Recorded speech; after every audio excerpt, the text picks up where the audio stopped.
Hello, everybody, and welcome back to the CCS. My name is Thunder. I am joined today by my color caster, Orion, and we are bringing you the matchup between PGO and Goldfish Gaming. We are already into the picks and bans. Mundo has been banned, Trundle has been banned, targeting out that top lane already. Orion, what can we look forward to in this matchup already? Yeah, I mean, I'm really excited for this series. I think obviously this is my first time personally color casting on Thursday, but we're already getting to the bans pretty quickly here. Both sides kind of banning out things that both sides really favor. We're seeing the Ziggs, we're seeing the Ziggs in the bot lane ban because Goldfish Gaming they're already carrying likes that one, and we're also seeing the two tanks that Peanut really likes to play in this top side here as well. And then for Goldfish Gaming bans, we're seeing a lot of respect give it towards Puffstone here, and then also to Charizard on a Diana pick as well.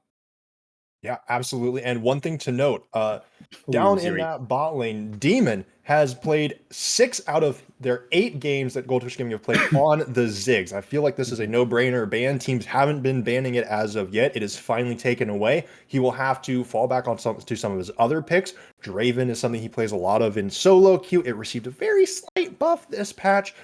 Maybe we'll see that coming out. We'll have to see, though. Zeri is the first pick for PGO, and Goldfish Gaming grabbed the Thresh. Now, Zeri also received some nerfs this patch, so I'm a little interested that this got picked again.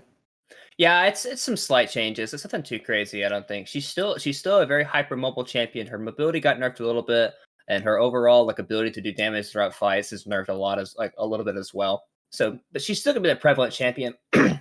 Goldfish Gaming already locking in their bot lane here. The Thresh for Light Genesis has been a very common pick for this person as well. They are a very solid Thresh player, but into Zeri can be kind of troublesome due to the hyper mobility the champion does have. Usually, Nautilus is the counter into Zeri because the point and click CC is just such a powerful pick. But we are seeing a PGO just already locking in their top jungle picks here with Puffstone on the Shen and Volibear for Charizard. Now, I do have a brief question. I don't think that there is a world where this happens, but Puffzone, not really known as a Shen player. That being said, we've seen in the CCS Shen get 2v1 double kills before, so who knows? Shen might be able to make some crazy outplays. But River Shen, while a bit of a meme, was a thing back at MSI 2021. Puffzone has played Volibear in the top lane.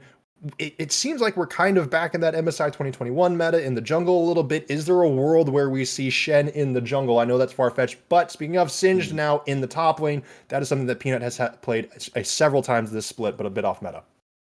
Yeah, I mean, it definitely is a possibility. I mean, personally, I think Shen would be much better than the top lane of this game. It kind of also plays to Goldfish Gaming a little bit. Their top laner is more of this weak side tank top laner as itself. So putting Shen up in there, champion that, Puffstone can still split push, still have impact in his side lane while also being able to impact the rest of the map as well. So I think it's a really solid pick. And then also with the Volibear, his ganking presence with Kim Tank and just running at a lane, flash stunning somebody is really, really strong, especially with a lot of his combinations. So I think it also kind of fits Charizard as well, playing that Volibear. So that's the roles that I would like to see for them in this game. As we're getting to the second rotation of bans here, we're seeing some respect bans going towards both lanes, 2 mid lane bans here for PGO, and then a mid and a support ban here for Goldfish Gaming. Most likely, we're probably going to end up seeing a jungler picked up here for Goldfish Gaming on R4, just so that they're able to kind of conceal what they want to do with their mid lane pick here. Given that last pick to Okami, the guy has had a monstrous split so far. Him and Mossy have been doing really, really well, and the duo synergy. So it does look like it's a Kayn hover so far. I have to wait and see what they end up locking in, though. And there it is. It is that Kayn. So last 2 picks for PGO. Now, Zeri has been able to flex around through both the mid and bottom lane. I'm interested to see if, you mentioned before, do you think Zeri might go mid, or is this going to be, a bottom lane Zeri maybe paired with some other potential roaming support to match what Lights Genesis wants to do in that roaming? Yeah, I mean, I would probably say it's probably going to go in the AD carry role. We have seen it played mid lane in the CCS a couple of times. We saw Rowdy Randy play it a little bit. Ooh, the Camille, actually. Whoa. Wow. Okay, so what this means is the Camille being locked in, that the Shen support could be going into support role, actually. Yeah. So that is actually something that I personally would not have thought about in the draft, but a champion that actually, especially into a lane like Thresh Ezreal, where there's not a whole lot of kill pressure, it's kind of just like this free scaling up lane. You can get a little bit of shield power bonus, like if you build Redemption, and if you build up these other types of items that can help you build up to it. And then the Malzahar locked in too, just the more CC lockdown control that this team has. They have the Volibear point and click CC, Camille Hextech Ultimatum with Malzahar suppression ability. They have a lot of lockdown, and for a champion like Zeri that likes to be very, very mobile in team fights, there's not hardly any lockdown on Goldfish Gaming besides maybe a hook landing or some form of a knockup from Kayn or Yasuo. So if Zeri is able to play this game out well, then she'll be able to just kind of cut out a lot of these team fights and should be able to have a lot of good games. A pretty good game here for surprise. Interesting. And so, yeah, that Yasuo is locked in. So I'm checking the stats here for Odd Mitch's Shen. He has 3 games on it so far this season. And last season, I'm trying to see, what exactly his numbers are on this champion. Not very many. So while this isn't just a straight up never played in solo queue blind pick, he has played very, very few games on this Shen. And I mean, we're still technically waiting for this all to get locked in, but I think we have the rosters in our mind. I doubt we're going to be seeing like Malzahar support Shen mid. I don't know. That would be so weird. Yeah, I think it would be a little bit too weird, honestly. I think Malzahar, the wave clear that he has, and the ability to hold mid lane control is very, very good. You can push the waves out. You can roam around with your Volibear, especially when you hit level 6. You can kind of just kill anyone on the map with a meta CC that you have, and with the two combinations. Also, with the Shin being picked in for support, it does give Puffstone the ability to lock in the carry potential in the top lane, which is the champions that he really enjoys playing as well. It just fits his style of play. It's it kind of fits his personality as well. The ego, like I'm gonna smash these guys every game that I play. So like the Camille is like a really solid pick for him. So hopefully for him, he's able to pull once again a very solid game and just have you know excuse me, the ability to affect the map, especially with the sideline push. Maybe we might be seeing a hole breaker. We might be seeing just like the pure split pushing build from Camille.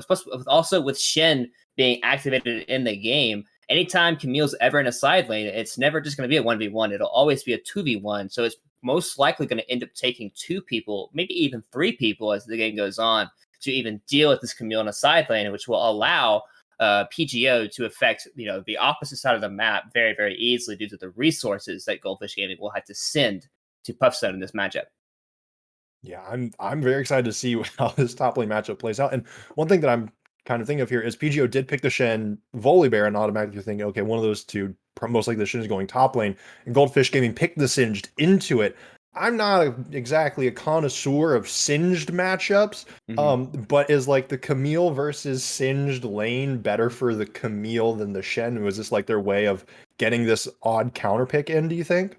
Yeah, so my opinion of the Singe Camille matchup is like you have, Singe is a champion that likes to run around. He likes to kind of dip and dive out of fights. He likes to use the movement speed that he gets from other champions around him to basically put as much poison on the enemy team as possible. You can't run out of Hextech Ultimatum. So with that ability coming, like if you lock Singe in place and Volibear comes in for a top gank, it's basically almost kind of like a guaranteed kill. Also, Camille being a very quick champion as well, you can pretty easily run out of the poison. Also, if you have your passive up, you can basically negate a lot of the poison damage that's going to be happening to you in a lot of these trades. And then being able to use the sweeping blade of her W to even heal off of the Singe a lot of times. So I do think Camille in this matchup should be pretty heavily favored. Also, in terms of like Puffstone and Peanut as players, Puffstone, is the player to watch in this matchup. So for him to have a pick like this, and even a composition kind of built around him and Surprise, definitely look for those two guys to have a very solid game if PGO is looking to be successful in this match. I'm certainly excited to see it. Now, last time, this shows no bias, I will let you know, but Puffzone is also my color caster from time to time. And last time we casted together, there was a Kayn that showed up, and we had a bet seeing, not really a bet, but we were wondering, is this going to be blue Kayn, purple Kayn, or red Kayn, is my question in the jungle for Mozzie, because he is a very integral part of this. Where do you think that is going to fit into this composition?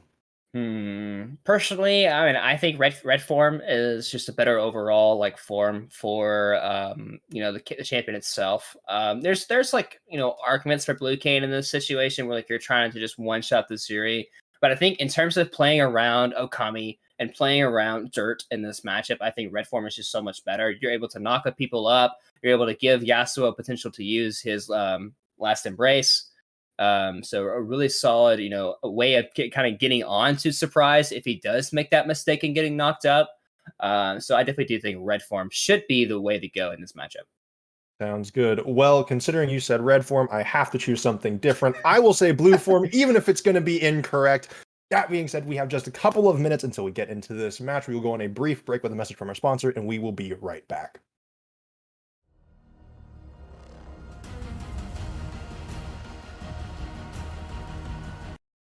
Everybody panic! Hold on! I'm about to say something really cool. 3, 41, 9, and lift off! No one dies screaming without me. I feel like I forgot to shoot something.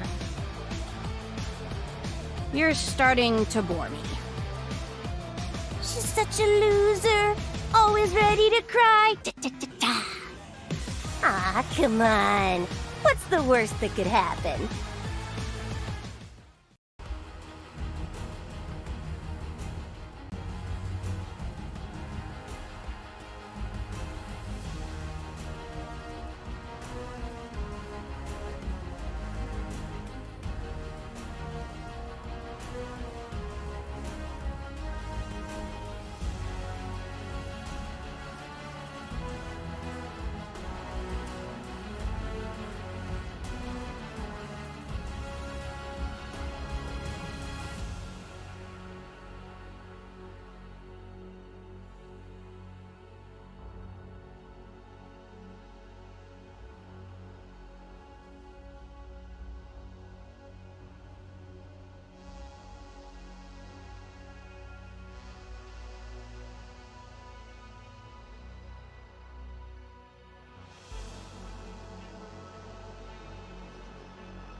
Hello, everybody, and welcome back. We are in here with the first game of PGO versus Goldfish Gaming. I already goofed that one. We have a little bit of a cheesy level 1 happening from PGO up here in the top lane. Peanut is in this tribe brush. We see a flash from Odd Mitch. This is going to be first blood before 1 minute. There we go. PGO off to a great start. Not only is that a first blood, but it's a ghost used for not even an ignite used from Puffstone. Odd Mitch opting into using the ignite and the flash there to secure the kill, and this is a huge thing for this matchup in this top lane, because he has no way of actually getting away from Camille anymore, and with a long sword advantage, it's going to be a huge deal for this lane. So really need to pay attention to how this one goes in the matchup, but. What the kill does do is it does give the fact that they're able to place a ward on Charizard's Rainbow, so they do know he's starting here. They won't know his exact clear on what he wants to do because he's able to sweep away the ward. Indeed. I mean, there's really no better person, I think, for PGO to get that first kill on other than Puffstone up there in the top lane. He is kind of the man that this team relies on to get ahead and get things going. But while we have time, let's talk about the stakes of this matchup a little bit. Both PGO and Goldfish Gaming are up there near the top of the standings for the Thursday teams. PGO at 3-1, only losing to Grinchy Goons a couple of weeks ago. That being said, it was a 2-0 to arguably one of the worst teams in the Thursday CCS. If they want to stay up in the top contention for the top tables, beating Goldfish Gaming here is probably the way that they need to do it, who are currently sitting at 4-0 and have looked very solid throughout these first 4 weeks. Yeah, I think if you beat Goldfish Gaming here, you can kind of just say, okay, since this was a fluke of a week, yeah, they dropped it. They dropped to 2-0, but at the same time, oh, my client has paused for some reason. Brief pause. Okay, and we're back. I think we're good. Good to go. All right.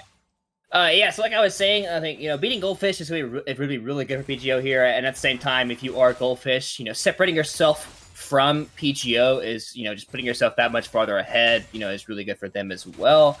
So it should be pretty much a banger of a matchup. We've already seen First Blood, and we're already seeing, lanes kind of play out the way that they normally should. We're seeing Malzahar have the push advantage in the Yasuo, and both junglers just doing a pretty basic full clear, Volibear opting into skipping Krugs, and Kane just doing every single camp thereof. So we're probably going to see Scuttlecrab on the top side go the way of Volibear, just due to the fact that he has the push from Malzahar and the Camille in this lane. Could even potentially be a dive here this top lane, doing so low, but yep, Piston's going. Oh, he's just dead. Zone, he's going to die to the tower. He got too greedy. The Singe just barely surviving their phenomenal use of the abilities. Wow, Peanut actually played that really, really well, using the ground effect after the flip to where Puffstone couldn't actually move as quickly as he wanted to, going in that direction, resulting in a 1-for-0 in a matchup that was very much favoring Puffstone after that first blood. So really well played there by Peanut. Indeed, Wholegrain Man now maybe has to back away. Mossy is here. This is the lane that they like to play around, but Charizard has arrived as well. Mossy has the level advantage, but it looks like PGO have the health. That's the flash forced out of the Yasuo. Now Mossy is stuck in between two. The silence comes through. Nobody dies. That's a flash out of the mid laner. Now, speaking of summoner spells, there is not a single TP on the side of Goldfish Gaming. Yeah, especially for a composition like, PGO's here that wants to be able to expect the map on the side lanes with the Shen, with the Camille. As this game goes on, and we're starting to see a lot more of this objective fighting, it can be particularly hard for Goldfish to actually match these side lanes without just giving up so much pressure. We are seeing a fight for the Raptors, but dueling it out over the Raptor pit, but Light Genesis is here. Mossy got the big Raptor, it looks like, and Wholegrain Man is playing safely under the turret, knowing that the jungler and support are up here. The Shen roams up to protect this mid laner. This is where Goldfish Gaming have been, getting most of their advantage, is Okami in this mid lane, and it looks like they are not stopping anytime soon. Yeah, well, we're also seeing, both junglers opting in to try to push the wave out for their mid laners, trying to just reset it out. They want to make sure that both mid laners are able to get a good enough reset. Malzahar not having any mana in the situation, they were able to say, hey, if we come in this lane, we can just kind of keep him in here. Wholegrain Man does have the TP, so if Yasuo were to kind of really push this one out, he could look for it. But we are seeing a counter gank in the bot lane here. Mossy is on the way, but Charizard is here as well. Light's Genesis might be the first to fall. The exhaust comes through onto dirt. It's going to be more difficult to escape. That is another flash. Light Genesis is down low on HP. Another favorable trade down on the bottom side of the map for PGO, getting a flash out of the bottom support, as well as Mossy. Yeah, that was a really good counter gank there by Charizard, understanding that Mossy could be down there in that situation. A really good read there by him. Also, the fact that they were able to blow 2 flashes there was really, really good. I think the first flash from... Oh, we could see a brawl here for the Dragon, though. Maybe, but they're missing flashes. They're missing a lot of summoner spells, but it doesn't matter. Dirt gets the kill onto Surprise, but Volibear takes the Drake. That is 2 kills over to Goldfish Gaming. They lose the Dragon in the process, and that is 3 kills. Triple kill for Goldfish Gaming. They don't need any flashes. They will just kill you. Yeah, that was really well done there by Goldfish Gaming, being able to... Oh, hold on. Puff Zone, he wants to go in again. This time he's under his turret. Peanut might not be able to make it out of this one alive. Never mind. I shouldn't have said anything. The Ignite comes through, but will not take him all the way down. Yeah, I'm pretty sure if Puff Zone doesn't mess up his hookshot there, that's just a kill onto Peanut. He randomly threw it into the air instead of using the terrain, which is what he meant to do in that situation. So if that damage were able to come through, I think Peanut just dies in that situation. So pretty unfortunate. for Puffstone there, not able to get a kill back for his team. But, Peanut able to push the wave in, get a reset. So he's feeling pretty good about himself, even though he's down a pretty good amount of CS. He's down 16 CS in 7 minutes. But we could lose to see a return game in this bot lane with the Thresh Lantern here. Lights Genesis is on the way. Mossy gets dragged in by the Lantern. Volibear is nowhere to be seen this time. The Flay brings Surprise back into their clutches, but maybe he can just get away. No, he's at 1 HP that literally just needs an auto attack, and Dirt manages to get the kill. It seemed like Zeri survived a little bit longer than maybe she should have, but nothing got... Whew, hold on, I'm stumbling over my words. PGO did not get anything from that lapse. No, yeah, also just really well played by Lights Genesis, using the lance in there to give the Kane the distance that he needed to be. Being able to have Mossy get in there, really well played. We are seeing Puffstone looking for more trades, but just trying to chuck him out. We are seeing Volibear on this top side. He is level 6, so diving the Cinch here with Hextech Ultimatum will be very easy for him. So Peanut will have to get out of town here. Okami trying to kind of help him in this situation, but I think if he tries to walk, I think he could just die as well. Yeah, it has been rough for these pushing lanes so far for the side of PGO. Puffzone now with Charizard up here to support. Mossy is not here to assist Peanut. The Hextech Ultimatum comes through. Puffzone maybe could have dealt with this 1v1. Charizard disables the turret, but Peanut just decides to run away. That is 2 ultimates used for none. They're going to get damage onto this turret, maybe, but Peanut is already back. The turret is back enabled, and Peanut surviving really, really well after that disastrous level 1. Yeah, that was just really poorly played by both Puffstone and Charizard. Mostly Charizard there, not using just his initial ulti to kind of get on. Oh, we are the surprise in the mid lane. He does try to go for the gank with his E, but Okami is able to just walk right away from it. Whole Grain Man gets hooked in by Lights Genesis, tries to move away. Surprise is still here. Charizard does not have the ult, but can he come in and save his mid laner? No, Mossy slays Whole Grain Man, but that is a 1-for-1 trade in the mid lane. That goes on to the Zeri, and that is a good 1-for-1. The wave gets pushed in under the Goldfish Gaming turret. Pretty sure if Okami was able to take the Lantern there, he could have actually lived that situation, because he had about 200 HP left before he was getting bursted out. So I think Mossy might have killed Okami there. I'd have to go back and watch in my own time, but I'm almost for certain that Okami could have lived that situation, which would have been a much better trade for them. Obviously, it is a 1-for-1, so in the grand scheme of things, it's not a huge deal. And we also seeing a Rift Herald take here as well, so I have to wait to see who gets this one. PGO is low. So it looks like Goldfish Gaming might just be saying thanks for the leash. Peanut just chases them off, and Goldfish Gaming, they get the Rift Herald after walking up and taking it right out of PGO's hands like taking candy from a baby. Yeah. I'm not sure how PGO got so low. Puffstone was half HP. Charizard was also pretty low as well. So, obviously, they kind of just had to back off in that situation. If the flip does land onto any of those members, I think it's probably just a guaranteed kill. So, respectfully, saying, hey, okay, we can just get the return here. It's not a big deal. Getting out of town there is definitely the correct idea for them to kind of go with. But we are seeing some item components come through here. We're already seeing the Essence Reaver being completed here by Dirt in the 80 carry role, which is the first completed item of the game.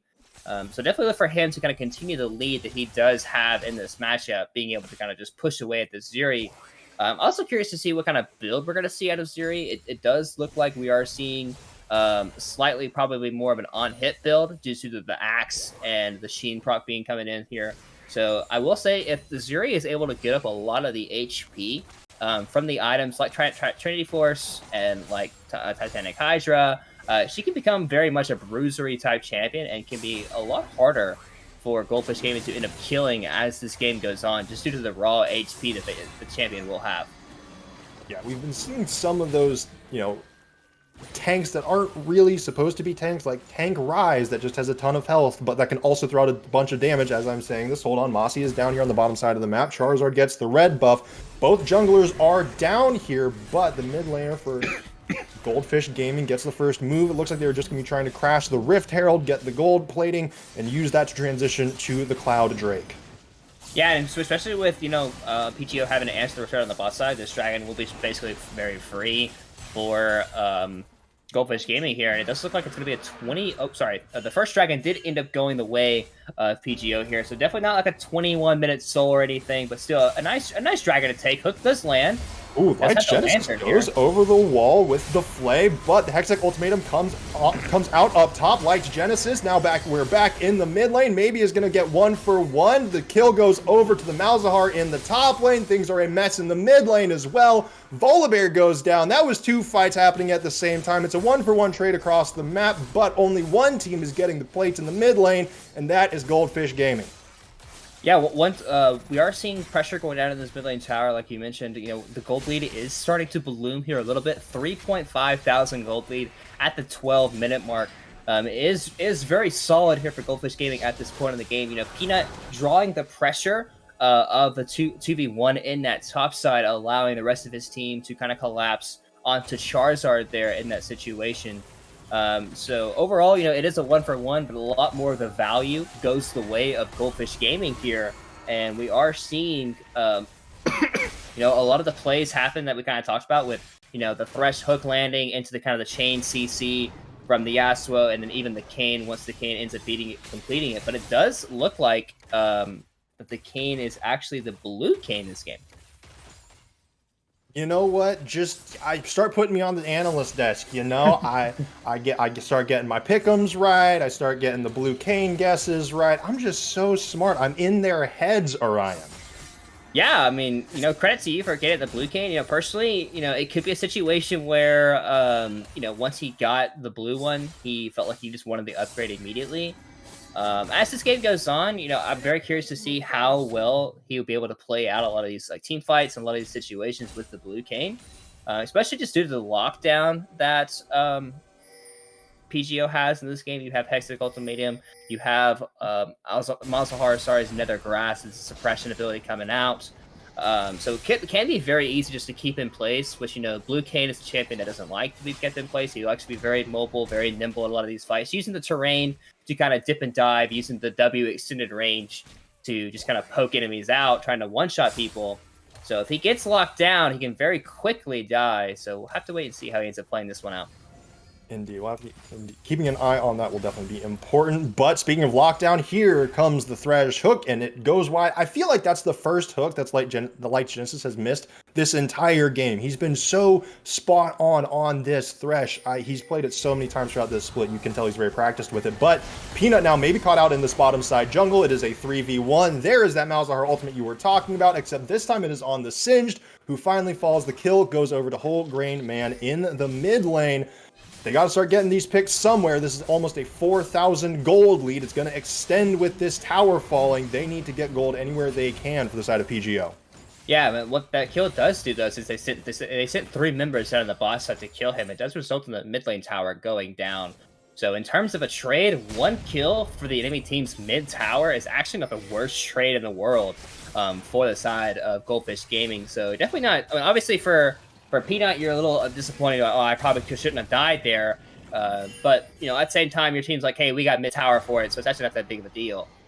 So things are kind of just resetting here. Most people are kind of off the map, trying to get back to their lanes to push it out. We are seeing dragons spawning in about a minute 15 seconds here. So definitely look for both teams to start transferring a lot of their vision towards that side, playing more for that area of the map, especially with that being the only objective. Obviously, Rift Herald is spawning within 10 seconds as well, so we could technically see a little bit of a brawl there, trying to use some of that pressure to fight everywhere else on the map.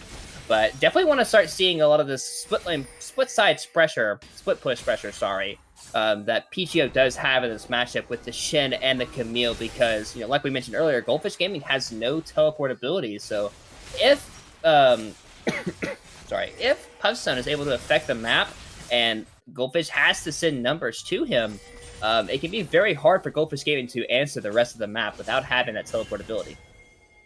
And we haven't seen that Hullbreaker get built yet out of this Camille with the Tiamat plus the Cole. I don't think we're going to see it. Anyways, Whole Grain Man is alone under this turret. This is a 4-5 man gank. He is instantly killed. Another kill goes over to dirt, is now 5-0-1 on this Ezreal. This will be the last of the outer turrets that PGO had left standing. It is gone before the 17-minute mark. They are just clinical on these neutral objectives, other than that single Mountain Drake that Charizard was barely able to smite away after the rest of his team got collapsed on.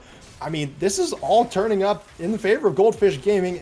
You know, as I say it, of course, the mid lane turret will go over to PGO, but you know what I mean. Yeah, I'm honestly not sure why Whole Grain Man was in that top side to begin with. You know, when the enemy team kills the Rift Herald, there's a very big announcement that says the enemy team has slain the Rift Herald, so he definitely should not have even been in the first place. But we are seeing multiple objectives go down at the same time. We are seeing the fact that Goldfish Gaming opting in to get 2 towers on the top side meant that didn't have enough of a rotation to get down into the bot side of the map. We are trying to see a slight rotation in terms of helping each other get back into the mid lane here for the side of PGO, so that they're not particularly getting caught out by any means. So kind of traveling in groups, traveling in numbers to make sure everyone's able to get back onto their appropriate lane, since they were able to take away the dragon there. But overall, we saw two towers on the top lane. We saw a mid tower go down, a bot tower go down. So a 2-for-2 trade in terms of towers, and also a singular kill going the way of Goldfish Gaming here. But, you know, gold advantage is still relatively even from what it was about 4 to 5 minutes ago. So the game is still kind of stalling out. But as this game goes on, like I mentioned, the split push pressure that Puffstone can have on the map can be very difficult to handle. So even though they do have a gold lead, if they aren't able to manage their resources well and kind of stop Puffstone from doing his thing in a side lane, this matchup, while they do have the gold advantage, can seem relatively even, especially once this Baron spawns up on the map. Yeah, I think that's the thing to keep the eye out for. Now, PGO did get the second Drake. That, I mean, it will be an Ocean Soul this game. It will be a while until we get there. About another 10, 12 minutes, depending on who gets the next Drake. But that is a very powerful buff. It can help a lot in team fights, and maybe it'll help PGO in these 5-on-5s. Maybe it'll let them survive some of these 3-4-man dives, but already we see Light Genesis thinking about another hook on the bottom side of the map. That being said, PGO are collapsing down there. We could be looking for a team fight, and we aren't even at any objectives as Goldfish Gaming look to try to take this bottom tier 2. Whole Grain Man and Puff Zone doing their best to hold the line while Charizard clears out the mid wave.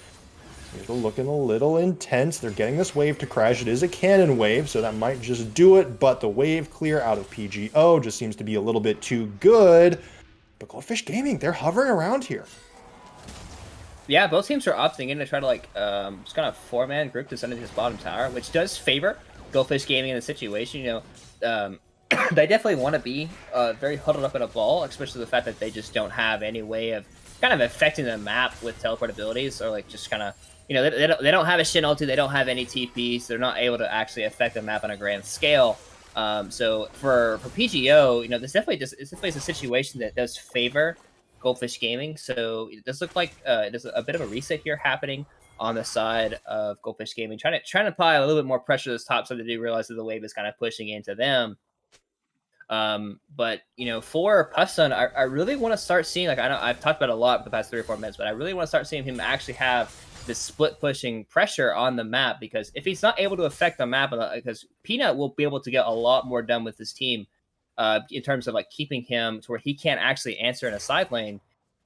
So really want to see him actually get things done in the side lane. It does look like, you know, both mid and bot are they're trying to build up some slow pushes where the enemy team's not able to get much gold happening. But with the Baron spawning on the map, we are going to start seeing a lot of pressure towards that Baron, especially from Goldfish Gaming. They are currently stronger than them, especially with this Ezreal on the map, sitting on 2 items. So he will be able to do a lot of damage in these team fights. So definitely look for mid lane to continuously being pushed in and just applying a lot of pressure into these jungle camps. Yeah, it's... And there you see exactly Mossy just, you know, walking around all throughout the walls. He is here to stay. He is going to be anywhere and everywhere, even without that TP. But you're right. Like, you're definitely right. It is so weird to see the team that, like, they have 2 teleports, and it seems like they are just playing responsively. They are kind of just letting Goldfish Gaming do what they want, and they're not pushing their advantage. Whole Grain Man and Puff Zone, they've had these TPs now, I think, for 5 or 6 minutes and haven't used them. And you know, it just feels weird watching this and seeing that they have this, you know, really good split push advantage with the Shen and stuff, and they're just letting Goldfish Gaming do what they want. Yeah, it really feels like Goldfish Gaming is just in complete control of this game, and that PGO is playing completely responsive, which partially does have to do with the gold lead that Goldfish Gaming does have. They are getting close to 5,000 gold lead, so they are feeling very strong in terms of like their item break points in a lot of these fights. But if you're looking at Goldfish Gaming, if you're looking at Goldfish Gaming, they're the ones that are just completely looking to be super dominant in this game. They don't want PGO to start affecting the side lane push. So anytime they start doing side lane push, they're like, okay, let's just group in a ball. Let's try to siege down a tower and have them respond to us. And it feels like PGO just isn't confident enough to have smaller numbers defend these objectives, while the Malzahar and the Camille is able to get the side lane pressure. But it does look like a pressure is being put in by Whole Grain Man, but all he's able to do is just get the wave in, and Charizard is on a ward. Yeah, he's getting attacked. He is not quite going to get chipped down, it doesn't look like. My apologies, my camera went away for a second. No, and nothing crazy happens on that top side of the map, but they're clearing. But Goldfish Gamer are clearing out vision around the Baron pit. It does not look like they are going to be tackling it as of yet. Recalls come through. Hold on, I say it, and it looks like they want to start the Baron right away. I swear to God, my caster curse is at like level 10 right now. Everything that I say, they immediately do the opposite. Maybe they're just teasing it. The Baron resets. They saw a couple people down here in this blue side jungle for the side of PGO, and it looks like they have maybe caught out Whole Grain Man. Odd Mitch is here as well. Maybe you can use the Stand United, provide that shield, even though the distance is not that far. Charizard is in the back line, but Dirt212 is dominating. That is a kill over to the Ezreal again at 6-0-1. It is only the single kill, but that is the jungler down. I think that almost guarantees a Baron at the 24-minute mark as soon as they push out these waves. The Baron can still be kind of hard though, because we are starting to see this Puffstone being able to have this amount of pressure. So with Peanut having to go in this bot side, Puffstone having a TP can still affect the map if he chooses to do so, and he is walking down towards the Baron. It is a 4 versus 4. Shin does not have ulti, but he can kind of affect the map with just walking in the area. His Baron is dropping, but Puffstone is getting close. We could see a fight afterwards. TP coming in. Absolutely. Puffzone does not make it over the wall. The Thresh box comes down, but Puffzone maybe has a flank, can maybe catch them out, has to turn away. It's going to be up to PGO to come over the wall, to lock somebody down, try to get something out of this Baron play that Goldfish Gaming seem to get for free, but now PGO are the ones that are running. They are on the defensive. Singed is on the way to make it a 5v4, and that is a Baron on all 5 members of Goldfish Gaming. Yeah, and that's going to help a lot with a lot of the ability to just kind of group as a ball and push into objectives. You know, anytime Puffstone is willing to affect this map in a side lane, they can always just use a Baron recall to get to these lanes much faster than what they were able to do before. So getting that Baron, obviously Charizard making a pretty big mistake there, having I don't know if it was an auto path or just getting cut out in the first place, resulting in his death. If he was alive there, that play goes much better for PGO, because it's very hard just to do a 5 versus 4 on a Baron when the enemy team still has their jungler up, because you're kind of just burger flipping it at that point. So for Charizard to get caught out there is a really big mistake for them, costing his team the Baron in that situation.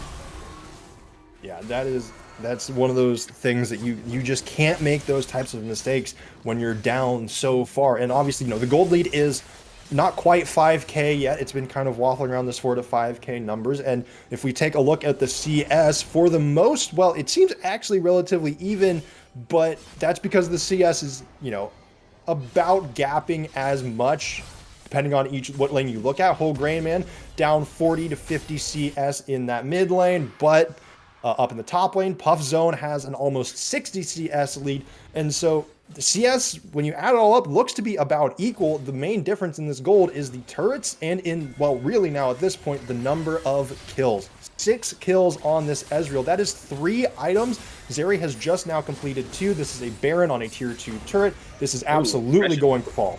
Oh, here we go. Malzahar ultimate comes through. Okami, is he going to be able to escape this one? I don't think so. Finally falls. The shutdown goes over to the Zeri. Charizard is on the back line. Dirt is trying to lay down these Mystic shots, but Light's Genesis is not going to be able to get away. Mossy and Dirt 2-1-2. They are running for their lives. Surprise and Puff Zone are trying to chase him down. There's no more Hextech Ultimatum. Dirt 2-1-2 goes golden, and Zeri gets a triple kill. Meanwhile, Singed in the mid lane is going to try to get this tier 2 turret, but that is a triple kill again for the Zeri. That is what you want for PGO to get back into this game. Yeah, we're finally starting to see the levels, the lockdown that PGO is able to have.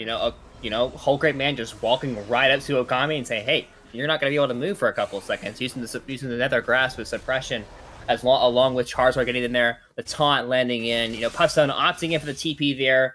Finally we're starting to see just the amount of pressure that they can have in the side lane. We saw Puffstone being able to push up in the top side, and then they also had the bot side, affecting the map as well, was being able to kite down to the map, getting 2 kills and stuff. Also, the Zeri picking up the 3 kills, getting a little bit closer to the level that the Ezreal is at in this game. But now, so the gold lead is a little bit less. A couple of kills happening there. Could be caught out again, like Genesis. Charizard is on the way. Puffzone goes in as well. Light Genesis with a fairly solid play and a death sentence onto Charizard. That might just be it for the jungler. Peanut gets the kill, but Okami falls as well. Surprise is unstoppable. Puffzone falls, and that's a lot of the damage for the side of PGO gone, but Shen now gets the kill. Zeri is still alive, and we've seen the damage that this little lightning bolt can do. That is another kill. It's a 2v2. It is support and ADC versus top and jungle. The objective bounty is still alive. Mossy does not have smite right now. There are no other objectives up. This would be Ocean Soul Point if PGO want to go for it. They decide against it. Looks like they just maybe want to push out the wave. Mossy is in this Drake pit now. Maybe sees this as a chance to get something to happen. Now only a 2v1 on the bottom in this bot side of the map. Singed is in the mid lane. Volibear has respawned. This is a bit of an extended trade here. Mossy is really thinking about this. Zeri is still very much alive. Doesn't have the ult yet. Mossy wants to try to make something happen. That is a lot of damage on this little lightning bug, but Mossy does finally get the kill. Oddmitch is here, but so is Volibear. There is no ultimate, but there is a stun, a flash bear slap of his own. That'll be a disengage. Zeri finally falls. That is another shutdown. That was a hell of a long fight. Mossy rewarded for his patience. Yeah, overall, we are seeing the Dragon most likely going the way. They are looking for Peanuts still, though. He maybe is going to get caught out, but Singed is one quick little bugger, and he is out of there. That is the Ocean Soul Point for the side of Goldfish Gaming. Yeah, we are seeing the gold going back over a little bit slowly more towards Goldfish Gaming here. PGO opting into going pretty deep without a lot of their key ultimates. Charizard not actually having the Stormbringer, able to get a lot of his HP back when he initially went in, so he was kind of just caught out, left out to dry there in that situation. Also, Puffstone getting burst out as well, not able to just kind of, because Camille really wants these kind of long, extended out fights. He's not really someone that just wants to burst out one champion. He kind of wants the champion to see, multiple Q rotations coming through. I think he was only able to really get one of those off, and maybe even only onto a champion like Peanut, who has a lot of HP in that fight. So pretty suboptimal fight there for PGO, opting into that without their key ultimate abilities. But we are seeing the movement speed from Surprise here on this series, being able just to kite continuously over and over with the ultimate ability that she has in the lightning crash. The way she is able to just continuously move around, and there's not a whole, like I mentioned, the lockdown ability on Goldfish Gaming is pretty minimal. So if the fights are pretty long extended and Zeri is able to continuously get going in a lot of these fights, then they can be successful. But the gold lead that Goldfish Gaming does have, and the raw power that some of these items are coming through for them, definitely look for them to continuously have, this amount of pressure. I'm not sure why Puffstone is in the area. He definitely needs to be in a side lane. It's the reason why they kind of draft this composition. They have Shen, they have the Camille, and they are just not using it as effectively as I would like for them to do. Yeah, that teleport once again is up. That bottom lane is pushing in. It looks like maybe they just want the Camille to push out the top side, play a little bit safer, not get overextended, but maybe at this point you need to start pushing the advantage. That being said, PGO, it feels like they've been on the back foot this whole time, ever since that 6-7 minute mark where there was a double kill on that bottom side of the map. But they're still only down about 3-4k gold And we've been saying that since the 16-minute mark. So despite being down low, they are certainly not out of it. They're continuing to find these fights, it looks like. And if you look at the items across the board, Puffzone just, Peanut just now caught up in the item department. Volibear in the jungle has 2 items. Kane has 2 items. Mid lane, the item difference is actually in the favor of Whole Grain Man, having just now completed the Zhonya's, although there is a Zeal for Okami. And then in the bottom lane, items are now also even. Again, it's Goldfish Gaming have additional components, but in terms of big power spikes, it seems like it's about even right now across the board. Yeah, I can agree with that. I also think that also when you're looking at PGO's composition here, Zuri sitting on could he cut out here? Here we go, the Malzahar ultimate once more. That is locked down. Light's Genesis just barely gets away. Charizard wants this kill, but maybe goes in too far. A heal comes through. Charizard gets tossed back into the turret. Does not have any way to go golden. Light Genesis does. That is Jungler for support. I think you take that every single time, but Puffzone is now here. Peanut gets chunked out, has to run away. It is a 4v4. Hextech Ultimatum comes through, but the rest of the team is not there to follow up. Puffzone goes golden, barely manages to make it over the wall, is ticking, goes boom. That is 2 for 1 in the favor of Goldfish Gaming. That is a 1 team fight. It looks like PGO got a little bit too in over their heads, eyes too big for their stomach. Yeah, that was just really over ambitious there. Oh, flash forward. Okami. See, they want something. Okami wants something. Odd Mitch, the Kane is on top of him and now wants the rest of the team. That is a slow onto Odd Mitch, a slow onto Surprise, and Odd Mitch as well. Peanut and Mossy, they are down low, and all of a sudden, PGO think about turning around. Surprise gets chunked out so low, and Peanut with the poison takes down the ADC. Surprise, 2 more, well, just 1 more kill over to the side of Goldfish Gaming. And PGO. They keep turning around. They keep looking back and being like, hey, maybe we can get these kills. Maybe we can turn it. But they just can't, and that is going to be another Baron for the side of Goldfish Gaming unless something miraculous happens. And that was really well played by Okami, being able to use the minions to land his last Q for the knock-up there. The very last tick of the poison coming through from Peanut there, able to secure the kill. Now, it's definitely going to be up to Goldfish Gaming to get back on the map here, because they are seeing dragons spawning in about 10 seconds. PGO is in the area, but not a lot of members here. So it does look like the soul for the Ocean Soul over the way of Goldfish Gaming here, which will be a pretty big blow for what the rest of this game. So maybe Charizard will have to get in here for a suicide mission to attempt to steal it, but this dragon's already dead. Yeah, Dragon is done. Charizard would have to Stormbringer over the wall. It is gone. Kane gets it. That is Ocean Soul point plus the Baron. Objective bounties are available soon, but not quite yet. And PGO, they have to have a strong base defense here. They have good wave clear with Malzahar, but this is going to be rough. I mean, honestly, if you're PGO, I know this is a little bit of hypothetical. You know what? I need to stop talking because we are already in a team fight. Lights Genesis sets up the box. We see the True Shot Barrage go through, but Malzahar says stay right there. It doesn't matter, though. Mossy does not take any damage. Dirt gets 1, gets 2. Okami gets another. That is 3. It is only Surprise and Whole Grain Man left standing. Peanut, Mossy maybe looking for these additional kills, but they are behind a turret. They don't have a wave. They're going to get out of there while the rest of the team takes that middle inhibitor. PGO, again, getting maybe just a little bit too greedy.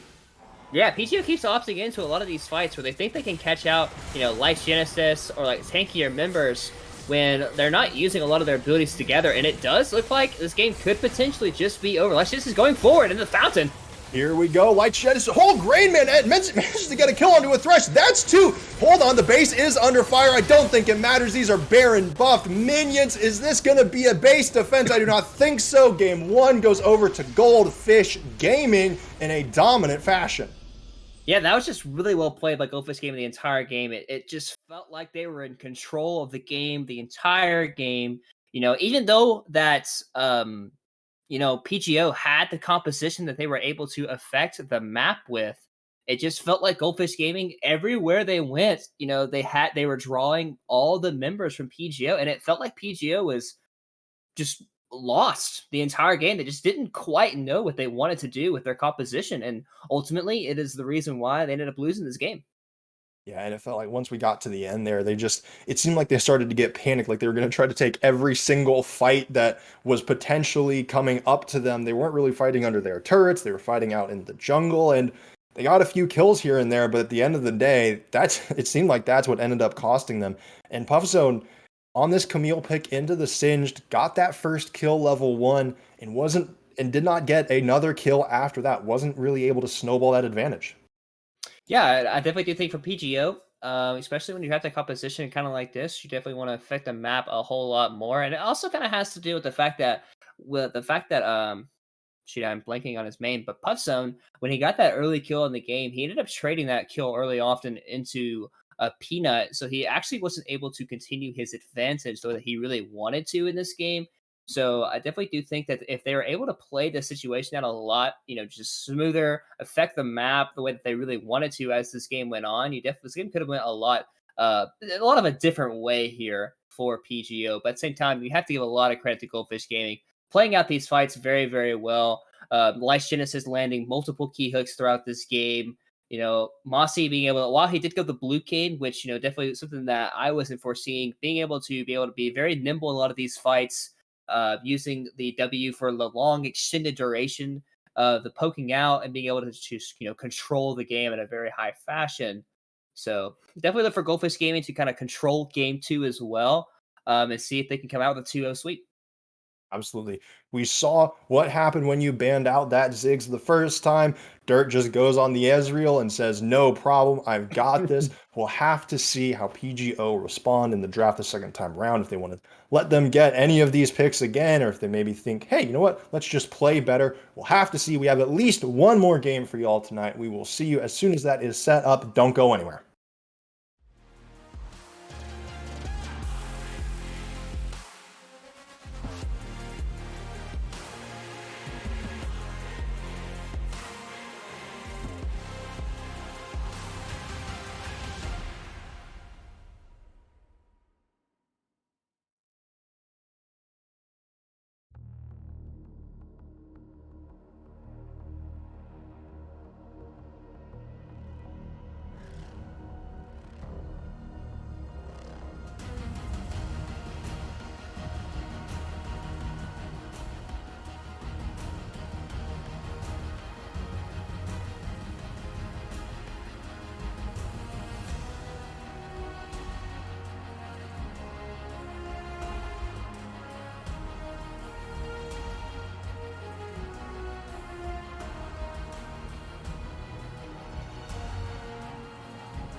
Hello, everybody. Welcome back. We are already going to be getting into the game 2 draft here shortly in the matchup between Goldfish Gaming and PGO. My name is Thunder. I am joined by Orion. That first game, if you look at like the stats and the numbers, it wasn't quite a stomp, but like it felt like a stomp. Yeah, it really just felt like Goldfish Gaming was just in control the entire game. Obviously, they had the early level 1 kill, and then they had options later on in the game to make plays. But every time PGO opted into a play, specifically top side of the map with Puffs down in that top lane, all the plays just ended up failing pretty miserably for them. So they kind of just said, okay, we can try to make plays elsewhere, but when you lock in this Camille and you lock in the Shen support, the double TP, like you really want to spread out the map, affect the side lanes as much as you possibly can. But we are seeing a little bit of a draft adaptation here, and we are seeing the Thresh. This Goldfish Gaming is on the blue side, so once again having a very high priority on this Thresh for Light's Genesis here for Goldfish Gaming, and PGO a very quick Karthus answer for them as well. Yeah, so Surprise has played Karthus, and if my stat sheet is correct, twice already in that bottom side of the map. We could maybe see Karthus jungle. I don't know if that's really Charizard's style. It's technically a flex pick, but I think that is definitely going in the hands of Surprise. The Alistar is paired up with it, probably as a roaming support. Again, I think that's going to match the Thresh. The Ziggs is banned away from Dirt again, so PGO really just saying, you know what, you're not allowed to play that, even if you're also really good on Ezreal, and it seems that it's not just a one-trick thing, you're just a really good player. They're still respecting that. Seraphine actually gets picked. We know that's not going into the support role. Mm-hmm. I doubt it's going to be going to the ADC role, probably mid lane, I'm assuming. Yeah, it does have some flexibility. So, I mean, it is typically a mid lane champion. It can be played in the bot lane role with a Thresh pairing. It's not something that's like super like atypical that you normally see in the bot lane. But it does have that ability to be kind of flexed around in quotations. If you wanted to say that. Hecarim coming in here as well. Goldfish Gaming just looking to have very much a team fighting kind of composition. Hecarim going in with the Seraphine ulti on top of that. So definitely look for Goldfish Gaming to kind of group up around these objectives, kind of like what they were doing last game. It's kind of this balled up composition and just looking for like just playing around each other to the best of their ability.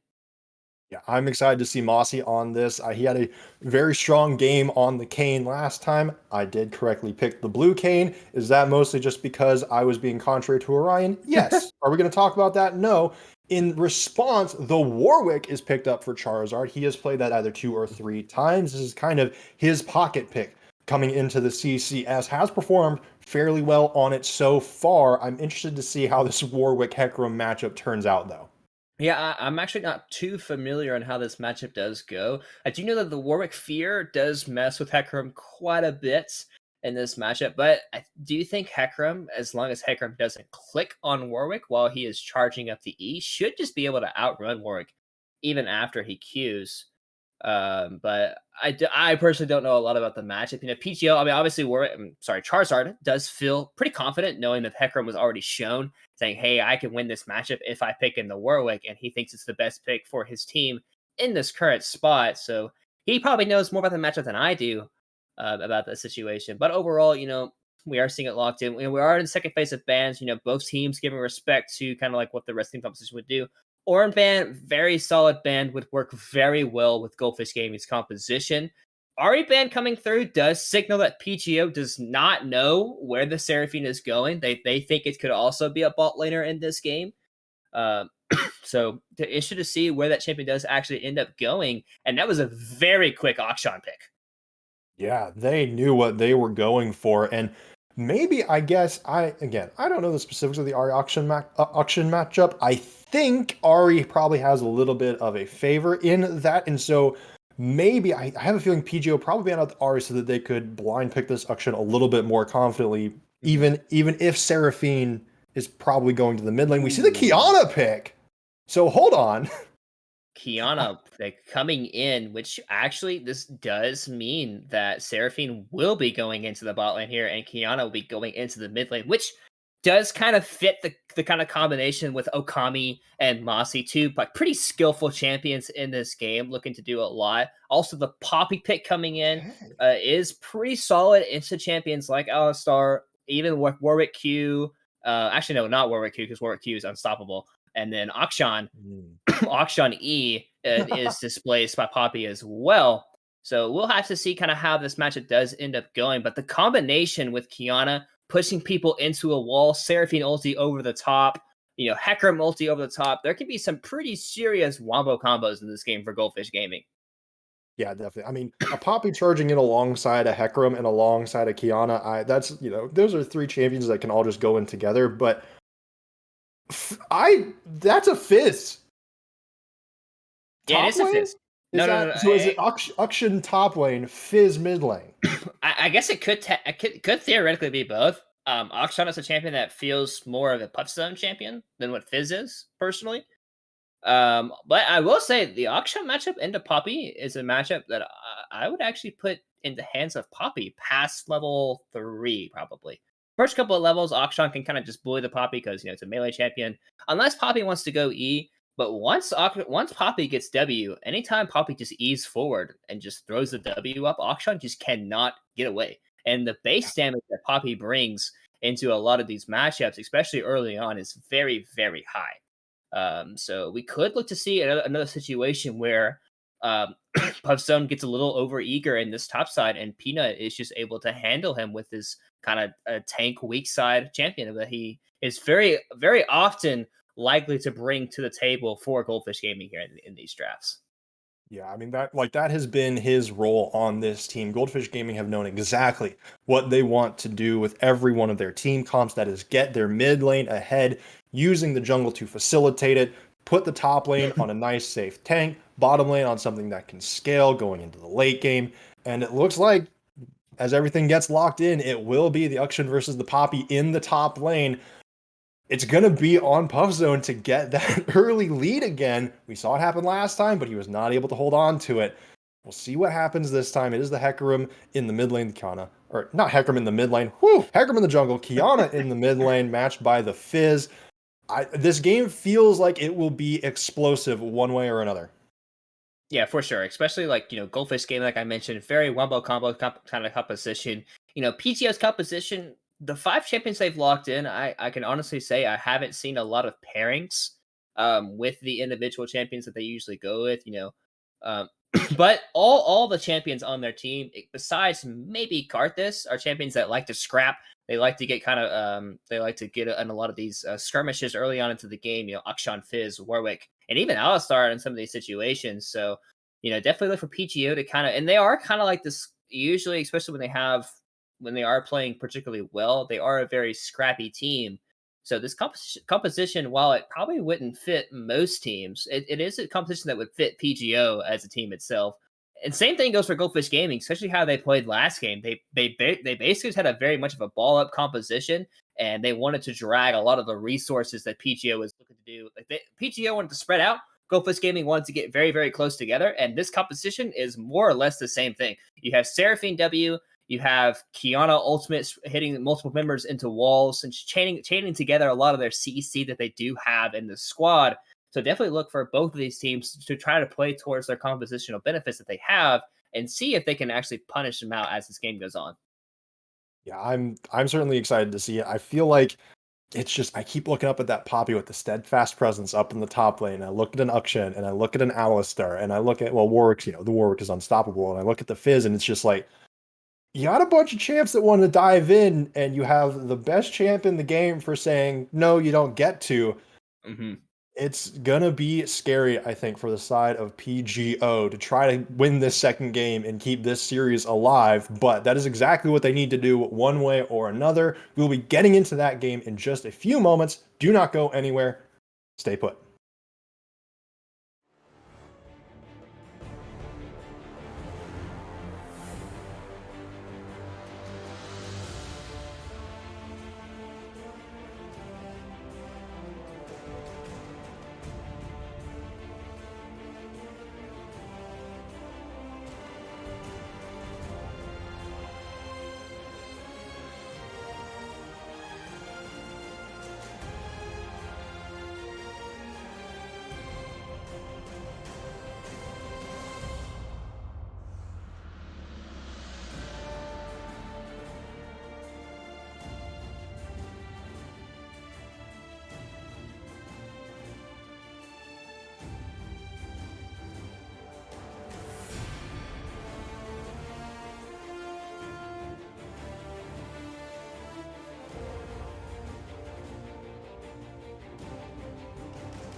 I'm about to say something really cool.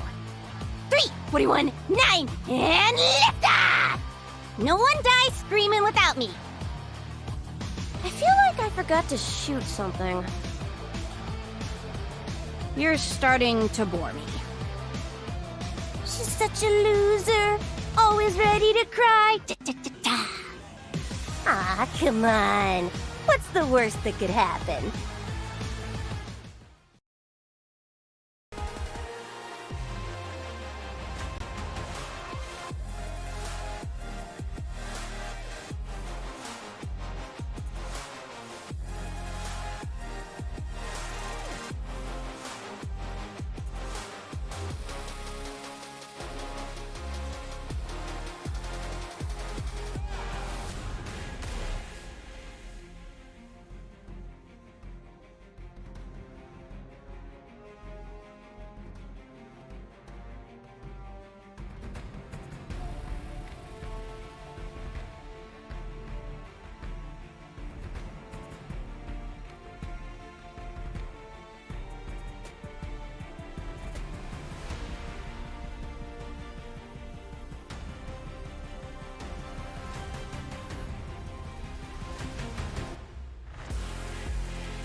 Hello, everybody, and welcome back. My name is Thunder. I am joined by Orion. This is game number 2 of PGO versus Goldfish Gaming. Goldfish Gaming took game number 1. PGO are looking to take this game number 2 to keep this series alive. Goldfish Gaming trying to remain undefeated. So far, it looks like they should be able to do that if they can just close this one out.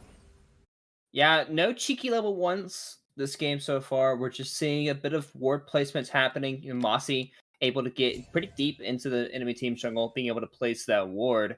Charizard is taking the recall here, is able to buy sweeper. Most likely going to be sweeping out the ward once again. But they will get confirmation where Charizard will be starting in this matchup. So while he does clear the vision, they do gain some information for them. And overall, it does kind of look like pretty similar as last game. Both junglers will be kind of pathing down towards that top side. But Hecarim does look like he will be starting leashless in this matchup. Interesting. Lights Genesis is on a ward. Surprise spots him out, gets a little bit of damage out. Won't be anything too big, but Charizard with the leash himself. That does mean Poppy is the first to lane. I don't know if that means Poppy necessarily gets the push in this range versus melee matchup, but that is definitely an advantage for the top laner for the time being. Both junglers starting on the top side will be pathing down. And I do want to note, Seraphine in that bottom lane as the ADC does have a support. So Dirt, again, I have a feeling this is going to be 100% a supportive Seraphine, not Luden Zeko or anything like that. Yeah, I definitely wouldn't be surprised if Seraphine does have, a decent amount of damage in this matchup. We are seeing Dirt actually go up and place a pretty deep ward on in between the blue and the Gromp. So they will have even more information about the timing that Charizard is clearing out clearing out his camps, and just the pace that he's going at, and which camps he's actually opting into skipping. So they will know, passing over this ward, that he skipped both Raptors and Krugs, just due to the fact that you can count the number of camps that are still up and available. So pretty good ward placed by Dirt. I don't think he actually missed much in terms of the CS that he opted into moving during the wave. But, overall, just a pretty chill game so far. All the lanes are trying to just try to get as much CS as possible. We are seeing the early advantage I talked about earlier, with the fact that Puffstone, the range advantage, is able to kind of control this wave into the Poppy. But other than that, most lanes are kind of just evening out. Junglers are full clearing, and everything is pretty much at a standstill so far. Indeed. Now, one thing to note about Vision, there was one of those pink wards that PGO were able to put at the Raptor pit of Goldfish Gaming, so they also know where the Heck Room is at the time being. That being said, Charizard here in the mid lane, waiting in this bush. Looks like actually the bottom lane for... Oh no, there's a ward in the bottom side river that is not the bottom side Scuttle Crab, but that bottom side Scuttle will be going over to the side of Mossy, even though Charizard is down here on the bottom side of the river. I expect that wolf to go up and try to get that top Scuttle, maybe clearing out the Raptors finally, but Lights Genesis on the way to the mid lane, checking out, seeing how Whole Grain Man and Okami are doing in this matchup. I'm interested to see how this Kiana Fizz matchup goes. I've seen some explosive fizzes. Okami gets chunked out pretty low. Lights Genesis is still here, though. Doesn't think it's worth it to make a play yet. Yeah, really good job by Whole Grain Man, actually kind of making, not going too aggressive on that play, because he could have very opted into just kind of going for that very early play, using his Ignite for a lot of the pressure, but he knew that Life Genesis was off the map. We haven't seen him in that bot side in a long time, but Mossy could potentially be looking at this bot side, does opt into going back towards the mid lane. Both teams trying to help out their mid laner with this early on pressure, because Kiana is this very explosive champion, but little mana and only level 4, so she doesn't actually have a lot of pressure in this matchup just yet. She will as the game slowly progresses, when she gets more levels and more items. But for now, the game is just kind of being played out very, very slowly. CS leads are going the way of PGO in this matchup, which does result in about a 500 gold lead so far at 5 minutes. Yeah, CS in the lanes, but in the jungle, Charizard has not taken Raptors yet and has just been kind of hovering between mid and top, hasn't gone back for the buy. Wolves have already respawned and hasn't cycled the Raptors yet, so recalling now, this once he comes back onto the map, this clear will be his first for the Raptors and the Krugs. So that is an interesting choice, I will say. Kind of waited around this mid-top lane and was not able to get anything done. No summoners were forced. Nothing huge was used, and now Mossy's up here at the top side of the map. Poppy does have the Steadfast Presence. If Puffzone gets too greedy, he gets shoved into the wall. There's the Steadfast Presence. This is not something that Puffzone is going to be able to escape from, I don't think. He does have the Flash, but is not going to use it. That is first blood over to Peanut. Yeah, and that's just a situation where, Puffstone just being left out to dry with his weight being pushed in. I will say the dragon is on the map, so we are most likely going to be seeing a trade happening here for PGO. So a kill for the first dragon of the game. Obviously isn't the worst trade in the world, but, Puffstone, once again, we're seeing him draw this pressure early on into the game and not being able to keep it up in this matchup, being able to just falling due to a kill from Mossy. So well played by Mossy and Peanut there to punish Puffstone's aggression, not having the vision clear that he needed to have for being that far pushed up, and also with his wave just being in a pretty awkward position. He wanted to make sure it crashed into the tower so he could get a healthy reset off, but at the same time, it does result in his death in this game. So gold lead back a little bit over towards the hand of Goldfish Gaming here, but still, relatively even at the 6-minute mark. Yeah, and thanks to that death in the top lane, Mossy now gets to farm the Raptors and the Krugs that Charizard decided maybe weren't worth his time, and he is now down here on the bottom side of the map. He's going to get the Scuttle that spawned down here, and it seems like Charizard is really just kind of sitting around waiting for something to happen, but hasn't been able to make any plays. Puffzone now under his turret, wants to play safe, knows the Hecarim is on the top side of the map, and Mossy's even going to be able to get this red buff for free. He's been in PGO's jungle for like 2 minutes now, and nobody's been able to do anything about it because the Warwick's been on the bottom side of the map. Charizard is now taking the Raptors finally, but will get spotted out. Mossy thinking about going for a gank on this top turret. The wave is about to be pushed in. Peanut wants to make something happen. There goes the onslaught of shadows. It looks like another repeat gank. And there it goes. Oh, Kami also gets a kill in the mid lane. It was 3v2 unless I was mistaken. That's a double kill across the map for Goldfish Gaming, and they are carrying their momentum over from the last game. Yeah, honestly, just really well played by Mossy this entire game. Completely power clearing, and also just relying on his lanes to make sure that they weren't just going overly aggressive. Charizard, like we mentioned, has been wasting a lot of time in this matchup, just kind of waiting to see if the enemy laners were going to be looking for these kinds of plays.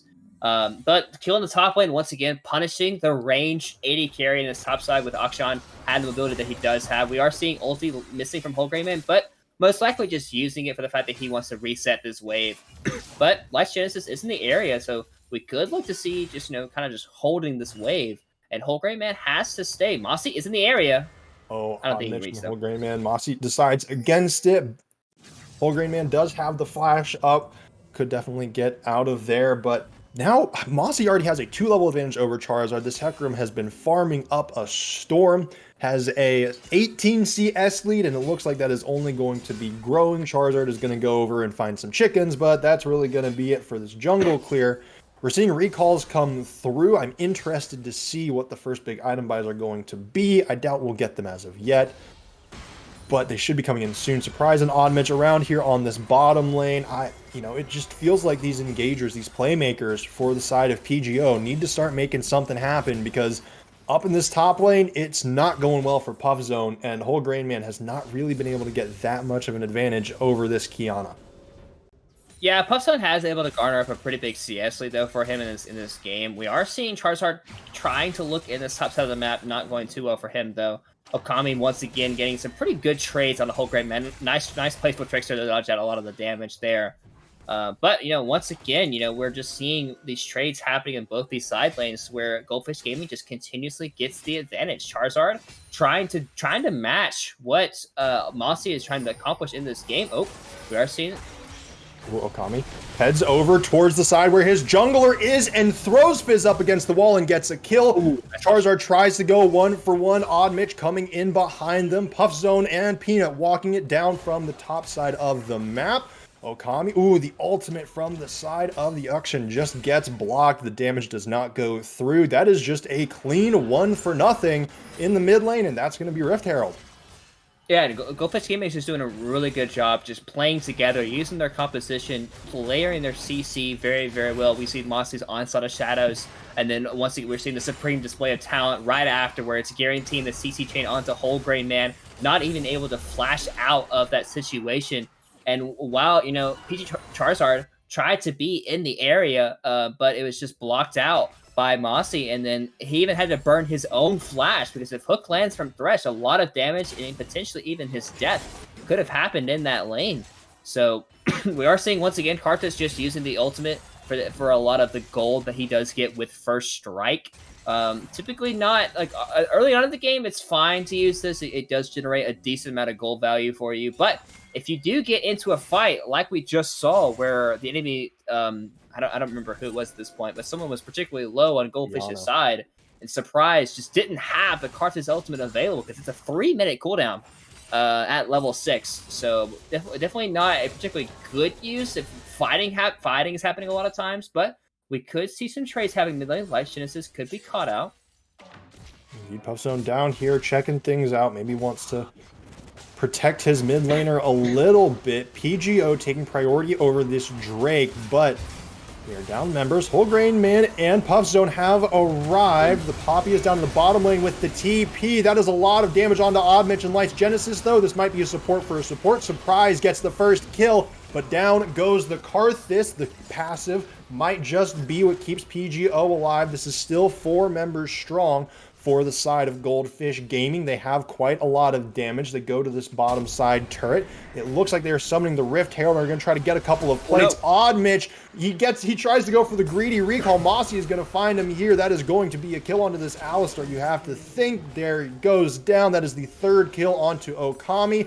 but Kiana falls. She was in the turret aggro and she was low. The shutdown goes over to the Alistar, but that might be the Drake in favor of Goldfish Gaming. Charizard was now trying to clear out a ward, smites for the health, but Peanut, maybe with the Poppy health, has the damage. Charizard keeps ticking down. The Chomp gets him back some health. 2 more turret shots will go on to Peanut. That is a kill once more on the jungler. And the dragon goes over to the side of Goldfish Gaming.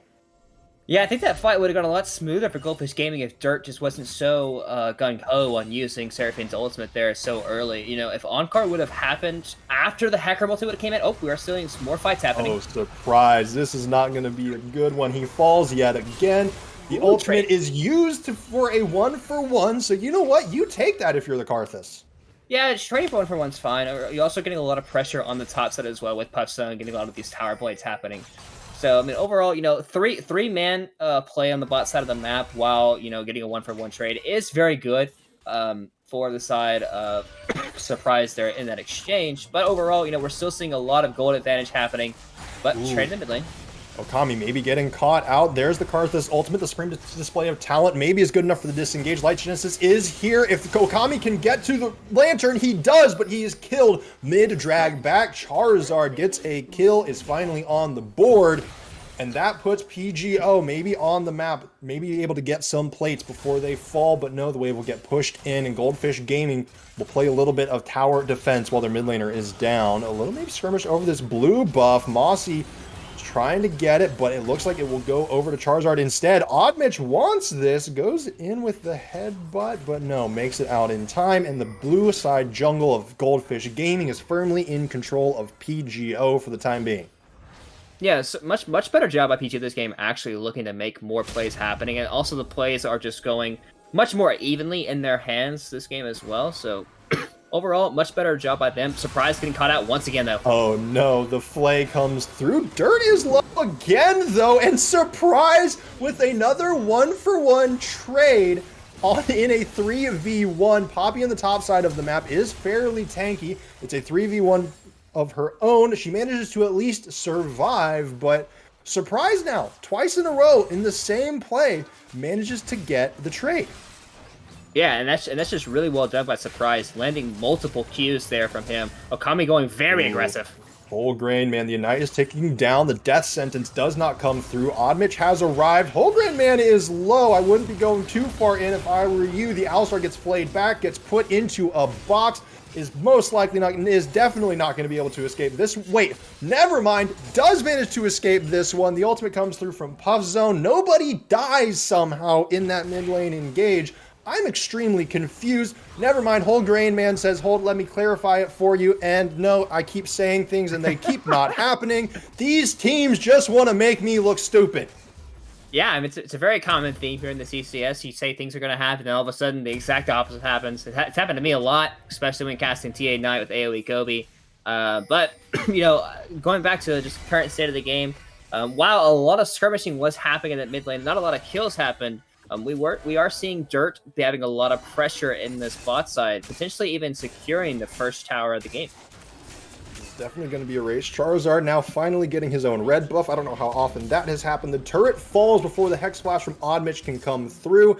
It is a Seraphine versus an Alistar. I feel like the Seraphine is going to be able to run perfectly fine. Alistar just pulling that wave back. Puff Zone gets the turret on the top side of the map. That is a 1-for-1 trade, but first turret gold goes over to Dirt 2-1-2 on the bottom side of the map, and he gets a Leandries as his reward. Yeah, definitely for both teams to continue to look for the continuous skirmishing that's a lot of happening. You know, obviously, you know, Whole Great Man and Charizard are just continuously looking for these types of plays. While a lot of kills hasn't been happening recently, people are just always looking for trades. You know, Puffstone still has the CS advantage, but the tankier this Poppy does get, the matchup becomes a little bit easier because Poppy's able to just kind of sustain. Endure a lot of the damage that Auction will be able to bring. Kraken Slayer does help with that. True damage does help when teams are building a lot of armor against him.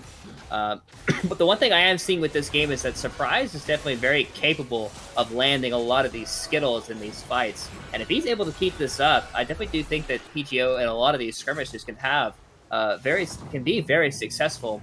Dragon is spawning in about 30 seconds, so that'll be the next major objective that these teams will be fighting for. So look, I'm gonna be very curious to see, you know, because they did get the Rift Herald, if they're gonna use the Rift Herald to apply a little bit more pressure towards this dragon being spawned. It is in the hands of Mossy in the situation, and he is walking towards that mid lane tower. But it does look like Okami is just gonna get this top tower for free. Indeed, and does not have TP, so if a team fight breaks out around this dragon pit, will not be able to join unless he wants to walk all the way down here. Looks like PGO are thinking about defending this turret first from the Herald before taking the Drake. Ocean Dragon has spawned, the crash goes through, surprise, gets pulled in, is maybe going to fall here, but I've said that a million times and they haven't died yet, is still alive somehow, literally at 1 HP. Damage keeps coming through from both teams. Mossy is low as well as Lights Genesis. Peanut trying to make something happen. The first kill comes through for Akshan. The Karthus finally falls to Okami. The Kiana has arrived and is making sure her presence is known. Charizard trying to get something, anything back while Whole Grain Man comes into the back of the fight. That is 1 kill for the Fizz, 2 kills for the Fizz, but that is 3, if not 4 for Kiana with the quadra kill. Whole Grain Man managed to get something back out of that, but that is going to be the mid lane turret, and I imagine that is going to have to be the dragon. Ooh, we get a pause. Yeah, and a pause on top of that. You know, that fight was such a long period of time where Okami was actually able to get the top tower and then roam straight into mid. So that fight lasted a good 20 seconds, starting out with the hook landing on surprise. But he was able to live with the sliverest of HP in that fight, able to do a decent amount of damage before falling. And then we see the skirmishing power coming out of PGO in this fight, being able to take long extended trades against these guys against the side of Goldfish Gaming here. But then we see Okami coming into the backline, landing a 2-man supreme display of talent, doing a lot of damage in this fight. And overall, you know, it does look like a pretty solid trade for Goldfish Gaming here. It's going to result in the mid lane tower, a complete ace, and even a dragon on top of that. So a pretty big swing here on the side of Goldfish Gaming. Yeah, definitely. And one thing that you brought up, one thing that you mentioned, there were low health bars for a pretty long time on the side of Goldfish Gaming, and Surprise did not have the ultimate up. It still had about a minute and a half left at the start of that team fight, still has a long time before it comes back up. If he has that ultimate, if he was able to hold on to it from the last time that he used it, I think that is a team fight that goes in the favor of PGO. So these Karthus ultimates, the first strike gold is nice, but it seems to be biting them in the butt a little bit. Yeah, it definitely could be the case. I don't actually remember the last time Surprise used it. It could have been a situation where he used it in the last kind of skirmishing that happened, but the last kill that was recorded in this game was about at 14:29. So definitely could be a situation where he could have had it up or he just used it randomly between the 14-minute mark and the 18-minute mark. I'm not exactly sure on that. But it does look like Whole Grain Man is reconnecting to the client, so he could be, you know, definitely getting close to restarting this game back up. But if you're Goldfish Gaming, you're feeling really good about yourselves in this game because, you know, Kiana just picked up about 4 kills that situation as we are getting back into the game, even though the client does have to reset itself. Anytime there is a pause, the spectator client does have a bit of a delay. So we will have to wait and see whenever this starts back up. But like I was mentioning, how Okami is sitting on a lot of gold in this game. And if you go to the gold graph here, he is sitting on 2,600 gold just in his pocket alone. So when he bases, he is going to rack up a lot of power. Yeah, and I mean, speaking of a gold/item gap, in the jungle, Charizard has not completed an item yet. Mossy, while it's not a transformed one, there is a... Oh, hold on! The ultimate came through finally, and Peanut falls! That's actually a pretty big kill, especially with Dragon still being on the map. They didn't have enough resources to actually be able to take the Dragon. So it is going to be a 5 versus 4. Kiana has not reset yet. She has reset now, so she is looking to get kind of on the map. But I do think this is going to be the Dragon going the way of PGO here. That is, you know what? We were kind of dunking on Surprise a little bit for that ultimate, but gosh dang, you know, hey, it maybe came through at the perfect time, I guess. Now PGO, they have the Drake advantage, but I don't know if I don't know if that's gonna matter too much. Again, the Hecarim 2-item lead in the jungle. There is, you know, parts of an item, essentially half an item on the Poppy over Puff Zone, although he does have the Vamped Scythe now. I mean, the gold lead is not exactly massive, but where the gold is, I think, is really, really important. Yeah, not only that, especially with the composition that Goldfish Gaming has drafted for themselves, they do really want to be, a lot of their power wants to be on this Kiana. Oh, she's looking for it. Oh, she goes in. The Supreme Display of Talent just deletes Puff Zone before Oddmitch can arrive to even try to save his top laner. Okami is running over this game. Yeah, especially like when Okami was able to get that reset, he had about 340 stacks on that tier, so just doing a little bit of damage to camps along the way, able to complete the Miramana, and that just applies so much extra damage, and as well as using the Prowler's Claw to get an even additional 15% increased damage as well. One-shotting Puffzone off the map. Really well done by Okami there. I mean, that is just... you essentially outlined what PGO's win condition was at the start of this series. It was get Puff Zone ahead. Maybe they... this is not exactly a quote from you, but it seems like PGO live and die by, how Puff Zone is doing in the top lane. And I think Goldfish Gaming assessed that as well, and they've made sure that Puff Zone has had a terrible day so far. That's classic. Like, that's a clip, right? You see that get posted on Reddit for like, Kiana's broken, please nerf. That is, feels bad. Yeah, not only that, but she's also getting close to another item as well, being able to pick up the Hex Drinker, so the Karthus damage will be a lot less in these fights. And I do think with how strong Okami is in this game, there's no one that can approach the Kiana in any shape, form, or fashion at this stage of the game.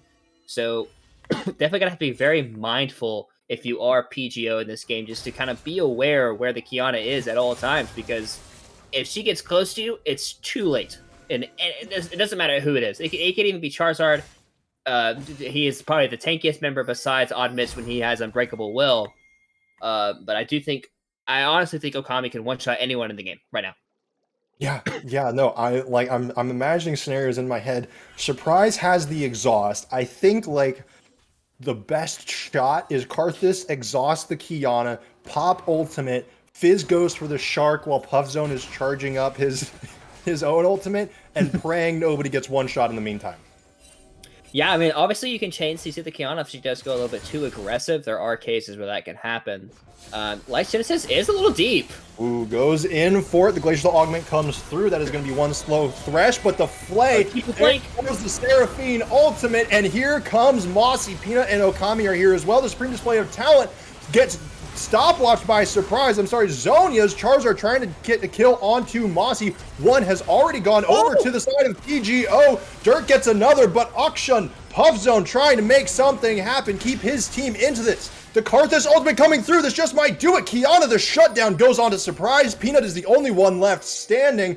PGO 3v1 on the map. That's the team fight you want to look for. Oddmitch invests the flash, but does have Hex Flash. Poppy knocks him into the wall, maybe trying to get a kill out of this whole grain man. Arriving maybe just in time to keep his support alive. Peanut falls. That is the delayed ace after Light's Genesis respawns. PGO want to hear none of this talk about how Kiana is the strongest character in the game. They will just kill her.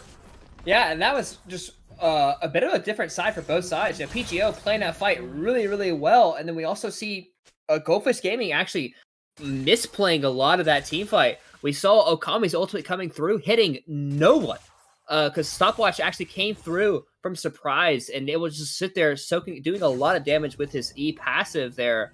E active.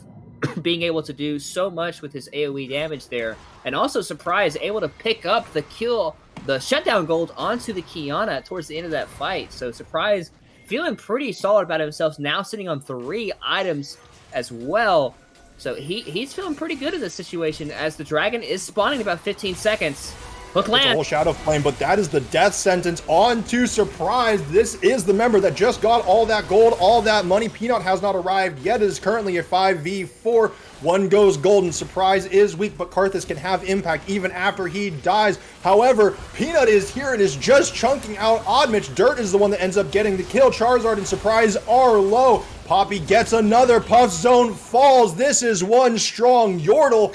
Fizz says, I can do that too. Manages to get one, but a second death sentence. The cooldown has come in. He tries to run away, but the flay comes through. That is going to be a dragon. Another ace. Except, surprise, after he gets his delayed passive off. That is going to be a dragon and an ace over the side of Goldfish Gaming.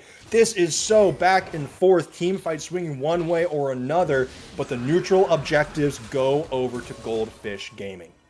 Yeah, and overall, that fight was just played so much better by Goldfish there, landing a lot more of their key abilities, and just overall just playing the situation much, much better. They are posturing towards this Baron. Half HP bars for most of the members here.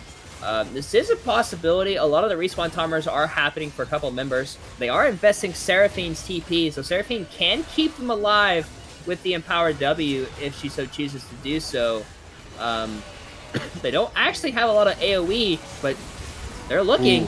Oddmitch goes in. He is in the Baron Pit. The Supreme Display of Talent comes through, but it doesn't kill anybody. That being said, Goldfish Gaming, they still get the Baron. Now Charizard is in here all alone. He tries to get at least one kill, but it doesn't happen. Puffzone just has to walk away. That is 5 teammates cloaked in purple for Goldfish Gaming. They get the Baron. They get 2 more kills. Their gold lead extends to 6,000, and they are only going to be getting more. Yeah, and honestly, that was just really well played by Goldfish Gaming, opting into saying, hey, I'm down to just burger flip it, and even if they get the Baron, like, we can get a couple of kills, and we can still apply a lot of pressure on the map.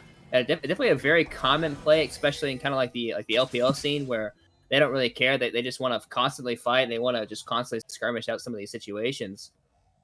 So while they do get a couple kills, they also get the Baron as well, and fluctuating their gold to about a 6,000 gold at the 26-minute mark, and they definitely will be able to pressure a lot of these side lanes.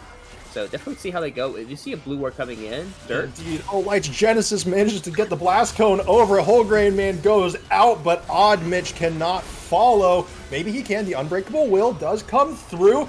That is a Karthus ultimate, but those aren't low health bars. It's still a fair amount of damage, but it is not enough for a trade. Puffzone's on the bottom side of the map trying to get this turret down here, but the wave is pushing away from him. The only good news, I guess, for PGO is that objective bounties are up. Charizard is all the way at the walls of his base and isn't even safe. That is the top tier 2 over to the side of Goldfish Gaming. They're going to keep hunting for more. One objective bounty is claimed by Puffzone. He does have TP, is already starting the recall. They need to start defending this base. Poppy is going to go down to the bottom side of the map, start pushing out the wave there. And now it is time for the mid lane tier 2 siege. Whew. Yeah, so far this game has been, just kind of exactly what Goldfish Gaming really wanted to do. They wanted to have their kind of balled up composition, team fighting very, very well. And for, and for PGO's side, I will say they have had some moments where their skirmishing ability has gone particularly well for them. Puffzone is potentially flanking, but Mossy's going first. Oh, Mossy runs in. That exhaust might just be what saves Surprise. A fairly solid disengage stops the horse from being able to turn around and push him back to the rest of the team and into Okami's waiting arms. That's one silver lining, that your ADC does not die again. But if you are PGO, what is your approach here? You're losing out on these neutral objectives. I guess your hope is you're tied 2 for 2 on the dragons. The next Ocean Drake is spawning in just under 2 minutes. Is that what you're trying to go for here, other than maybe a pick onto the side lane like maybe they're trying to do right now? Puffzone trying to go in, but the steadfast presence simply says no. Yeah, Dragon spawning in about 1:30, so we are seeing both teams trying to get a decent amount of pressure towards here. A lot of the vision has been placed by Goldfish Gaming, so they are in a pretty good position. Hook does land. There goes the death sentence. Thresh goes over the wall. Charizard is all alone, and he has fallen. No Elite Four for you, my friend. The Gromp will go over to the side of Goldfish Gaming, and they are just taking everything. This is their rift now.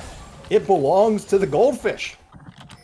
Yeah, and definitely look for them to put a lot of pressure on top of the inner towers here of their base. Lights Genesis with the Ego Flash under the turret. Surprise goes golden again, using that Zonya's flashes under the tower. Supreme Display of Talent. I don't think that even mattered.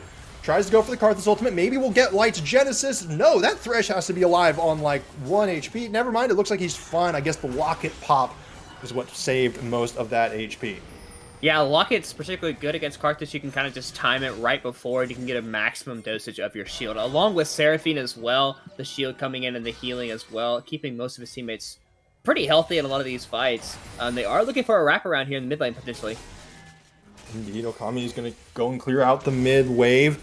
PGO, they are on the retreat. They just don't even want to take this fight, and that is extremely understandable.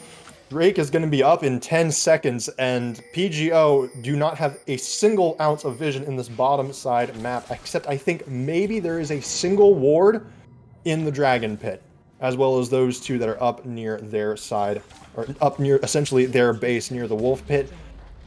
That's another tier 2 turret. That is all the tier 2 turrets for the side of PGO gone. Mossy is soloing the Drake. No TPs are going to come through. This will be Ocean Soul point for the side of Goldfish Gaming. They are firmly in control of this game. Yeah, and if you're Goldfish Gaming, you're definitely just looking at just continuously doing what you've been doing this entire game, grouping up, playing for these objectives, playing for these team fights where you have Mossy going in, Dirt and Okami syncing up together, landing the key abilities, and just making sure that you use your gold to wipe the floor with a lot of the members of PGO here. And if you're PGO, you kind of just have to survive the initial attempts from Goldfish Gaming. They want to use all of their, because once they use, the Onslaught of Shadows, the Supreme Display of Talents, and the Encore, there's not a lot of fuel that they have left in the tank. So if Goldfish Gaming does miss, or they're just engaged just isn't as good as they'd like for it to be, there's potential for PGO to win out in some of these fights, but the game is so firmly in the control of Goldfish Gaming's hands, it would be very hard for Goldfish Gaming to win out. Sorry, it'd be very hard for Goldfish Gaming to lose out on this game, just due to the amount of gold and the amount of power that they have at this stage of the game. Yeah, definitely. And I guess the one thing that I'm looking for PGO to do, we see two Zonia's Hourglasses already on the side of PGO. It is on the Fizz and it is on the Karthus. Honestly, I think I just want to see more of those, more stasis, because exactly as you said, there's a lot of burst damage that Goldfish Gaming have. Hold on, we're starting to see some TPs going in. Mossy charges in with the Onslaught of Shadows, but the fight is split. One goes golden. There's the Supreme Display of Talent, and it catches Pubzone on the other side of the map. Oddmitch gets tossed out of there with the Poppy Ultimate. Fizz gets one, but Kiana gets a triple kill. It is only Oddmitch left standing. There are 4 members of Goldfish Gaming on the map. They have a wave, but they have the health bars. It's 31 minutes. I think it's gonna be a little while. It's gonna be very, very close. They're at least getting an inhibitor here, maybe even pushing for an inhibitor turret. I don't know if they're gonna be able to end. I think they will. It's only 20 seconds on Charizard's respawn. This wave is low, but they have healing. They have shielding. They just might be able to chew through these. Oddmitch has absolutely zero wave clear. Goes in for the headbutt. Pulverize. That's 1 turret. That's 2 turrets. They do not care about the Mad Cow. They want to close out this series. Padding stats.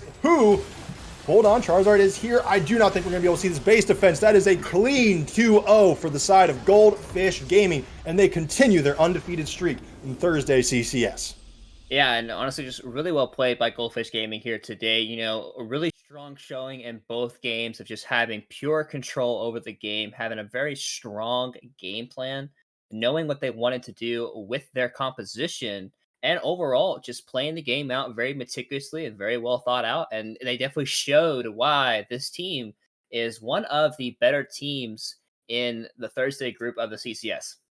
Yeah, absolutely. And their drafts, they just felt really cohesive. Like they knew what they wanted to do and they executed it really, really well. I think some teams can definitely, take pointers from that, draw from that, because it's just, seeing it all come together like that. And that being said, it all came together, but it all came together around Okami. 15, 3, and 8 on this Kiana. The man just had an absolute banger of a game. Yeah, and it's definitely one of the reasons why Goldfish Gaming has been so successful. Mossy and Okami's combination, just those two guys having control over the mid lane section, being able to move around the map, just having so much dominance over the map. It's definitely one of the reasons why Goldfish Gaming is having such a strong season so far, and they're definitely looking to continue just that level of progression into the rest of the way. So far, like they haven't even dropped a game yet in a lot of their games, so. Definitely look for them to continue with a lot of their dominance. I think the last team to kind of have the less hurdle they have is Horizon Gaming so far, and then once they beat them, like there's no one else that can really contest them for that top spot. Yeah, but from what I know, I think Horizon Gaming actually have already taken a loss. I believe. I think it might have just been today. I think they at least took a loss to Sensei Squad if it at least wasn't one game. So Goldfish Gaming looking dominant for this Thursday side of the CCS. I'm excited to see where they go from here. I'm excited to see. I mean, Dirt has been exclusively on Zig's duty, goes on to kind of these other champions and performs just as well. I almost wonder, is it almost better to just try to like pick a counter matchup into the Ziggs than go against this very strong Ezreal or this really good Seraphine?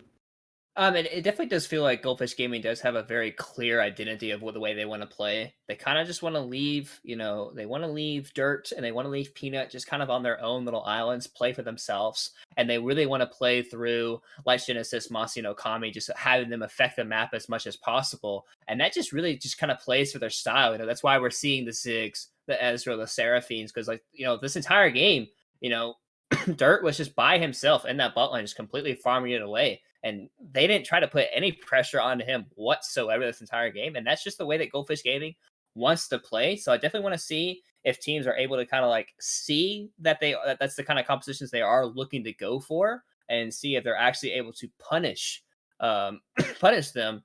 Because their drafting has been like very, very, I wouldn't necessarily say obvious, but I would say they do have a very clear identity of the way they like to play. And so far it's been very, very successful for them. Yeah, it's just this was definitely one of the most impressive series that I think I personally have seen. As someone who normally casts Wednesday CCS, this was an absolute banger of a game.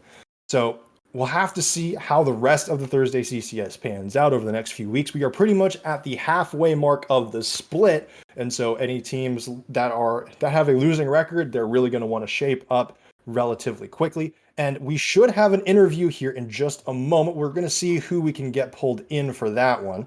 But in the meantime, Orion, since we both cast Wednesday CCS usually, and now we're looking at Thursday CCS, arguably the best team in Thursday CCS in Goldfish Gaming, how do you think both days stack up against each other so far? I would say Goldfish Gaming definitely could have a pretty solid series against Hard Hat and DNX. Those two teams are the pretty clear winners of Wednesday's group so far. And then for Thursday, you have Horizon and you have Goldfish Gaming. So those two teams definitely would be able to compete very, very well. Those are probably going to end up being the teams that end up fighting for that final spot. Obviously, it's hard to say just how good they are in terms of like playing against each other, because they've never played besides maybe some scrims here and there.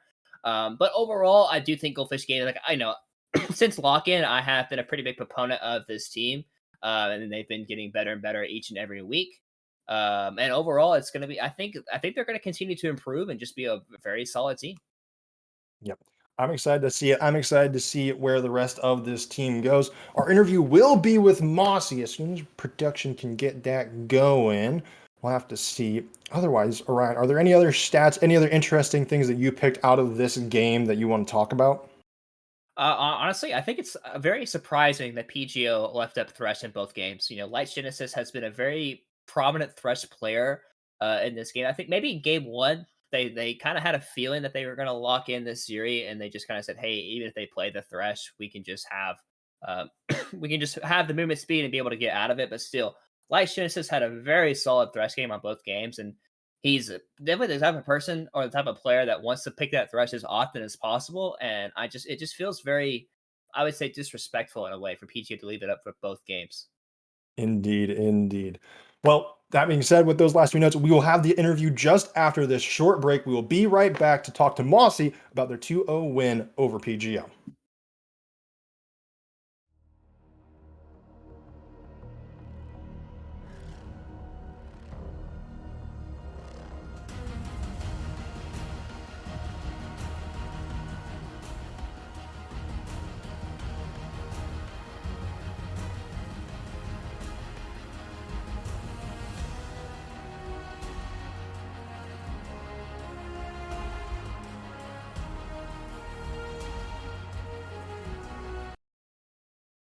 All right. I told you it'd be short. We're back already. Mossy is in the chat with us.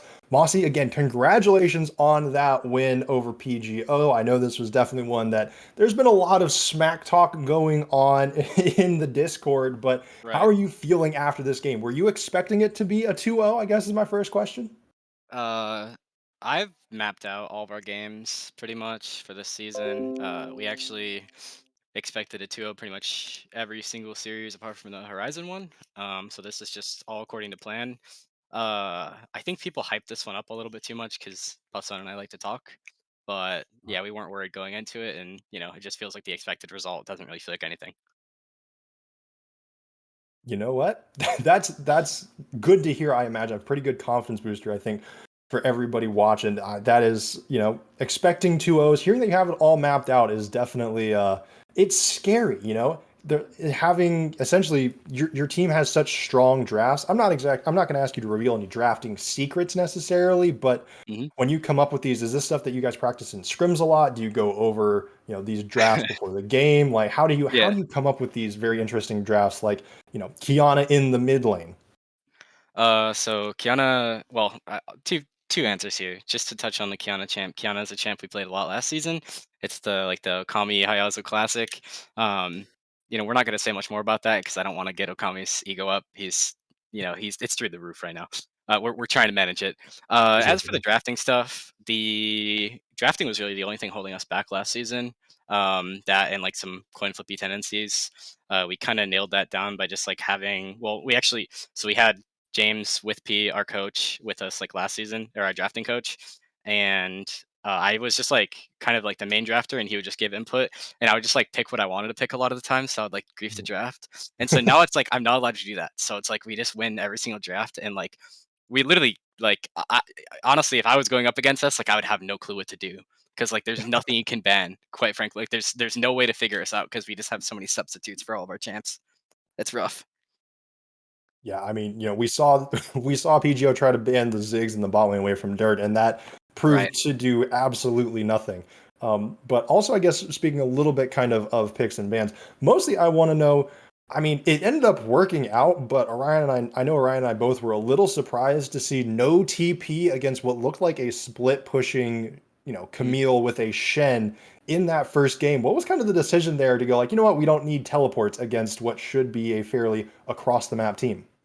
I don't want to reveal too much, but I think honestly, it comes down to like comfortability. I think we were more than comfortable that we'd be able to play the game on our own terms. We gave the Camille in game one because we were like, this is the Puff Zone champ, and like, if we give it, and like somehow if we lose to in game one, then like we can adjust. But like we give the champ, and then he just kind of like runs it down.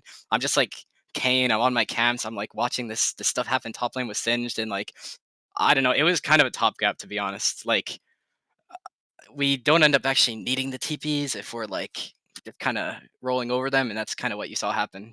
Yeah, No, yeah, absolutely. yeah, and I agree. So one thing I was talking about, especially after that first kill, I was like, Peanut should have had a pretty hard time in that matchup, and then Puffstone went for the basically like an ego dive onto him, ended up Mhm. trading one for O, blowing his ignite, blowing basically all the advantage that he had in that game was, Yeah, very, very rough for him. And Peanut, like it just seems like Peanut and also Dirt just kind of are the type of players that are very capable of just playing kind of on their own and letting you Okami and Light Genesis just have so much impact on the map. What's it like kind of having like these players on your team that are just basically like your rocks of the team, to where like yeah, you know that they're gonna have successful games on sidelines with having basically no pressure being given to them really whatsoever.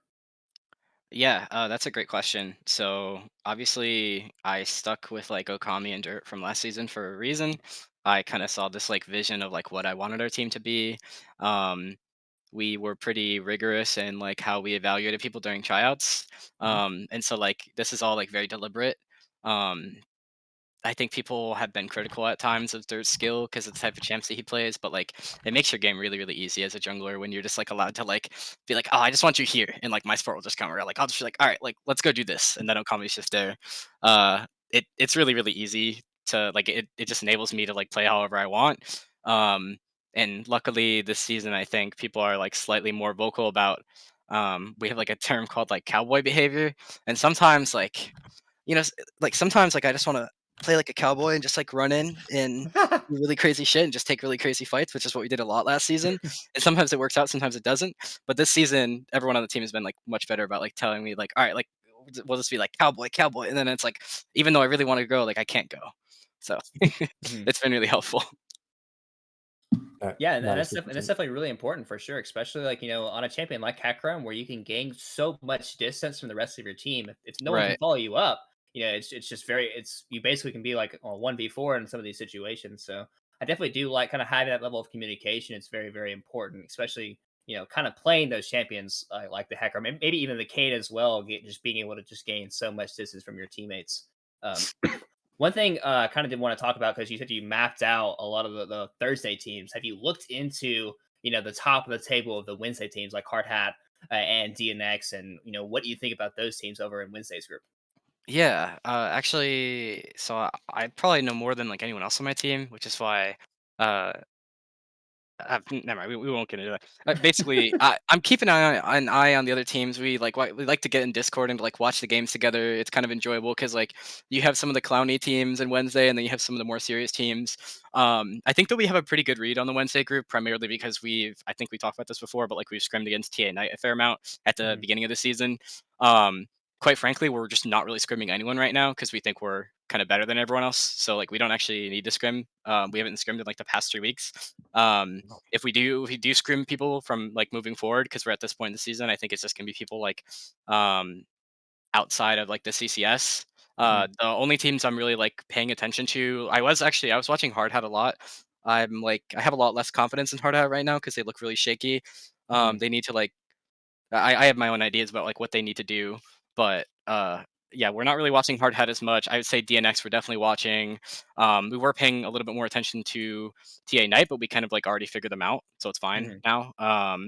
And I mean honestly, DNX is really like DNX and Hard Hat were like kind of the only two all along. I don't really worry about any of the other teams in that group, which could be our undoing, but maybe once we get closer to playoffs, we'll take another look.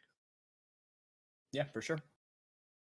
Well, that is one of those things that you never want to hear if you're on an opposing team that you have been figured out. But I mean, you managed to unravel PGO. You've unraveled all the teams you've played against. So one last time, congratulations on that 2-0 victory. We'll hopefully see if y'all can continue that through the rest of this split. Mossy, anything else you would like to say to the fans? Uh, Nothing to say to the fans, but I just want to say to the people in CCS that are like week after week, like on the fucking highest dope of copium. Um, if that game didn't do anything for you, then I guess you're just gonna have to watch next week. I think we play Horizon next week, and then if we beat Horizon and you're still like on the copium, like oh no no no, a Wednesday team will beat them, then like I don't know what to tell you. Um, we're a much more well-rounded team than other teams, so maybe the analysts in this league, barring a few, will actually start to pay attention to that. Sounds good. Well, a message for all of us analysts out there. I know I was a doubter. I don't think I am anymore. Congratulations, Goldfish Gaming, on the 2-0 and a dominant victory over their rivals in the Thursday League. We will catch you all next week, both here on CCS and CCS2 for our Wednesday League. Have a fantastic weekend. Be safe, be smart, make wise decisions, and farewell.